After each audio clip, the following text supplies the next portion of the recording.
அஸ்ஸலாமு அலைக்கும். Last week எங்க ஊர் நியர் சீர்காழில இருக்கும் திருமலைவாசல்ல புதிய பள்ளிவாசல் திறப்பு விழா நடந்துச்சு. திருமலைவாசல், சீர்காழி, மேலசாலை, மயிலாடுதுறை, பரங்கிப்பேட்டை, புங்கனூர்ல இருந்து வந்திருந்தாங்க. ரொம்ப சிறப்பா நடந்துச்சு. அங்க நிறைய ஸ்டால்ஸ் எல்லாம் போட்டிருந்தாங்க. செம ரஷ்ஷா இருந்துச்சு. அங்க ஒரு சில திங்ஸ் எல்லாம் வாங்கிட்டு சஸ்மிக்கு முக்கியமா அந்த ஹாட்ஸ் பலூன் எல்லாம் வாங்கியிருந்தோம். நேத்து ஏஆர்எஸ் சாதிக் தீனியா பெண்கள் மதரசா திறப்பு விழா நடந்துச்சு. இங்க இஸ்லாமிய மார்க்க பேச்சாளர், மார்க்க அறிஞர், ஆலிமா, சிறப்பு விருந்தினர்கள் இவர்கள்லாம் கலந்து கொண்டு ரொம்ப சிறப்பா ஃபங்க்ஷனும் முடிஞ்சது.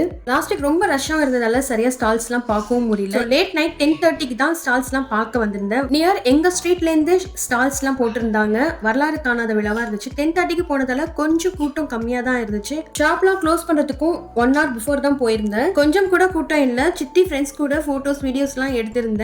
வாங்கினது என்னமோ 2 செடி தான். வீடியோஸ்க்காக செல்லர் கிட்ட எக்ஸ்ட்ரா 2 செடி கேட்டேன். உடனே கொடுத்தேன். ரொம்ப நல்ல மனுஷன் பா. யாருக்கெல்லாம் ஐஸ்கிரீம் சாப்பிட பிடிக்கும், எங்களுக்கு பிடிக்குமே. நானும் என் தம்பி ஒய்ஃபும் வாங்கியிருந்தோம். இங்க நல்லா என்ஜாய் பண்ணிட்டு ஒரு 12 o'clockலாம் வீட்டுக்கு கிளம்பியாச்சு.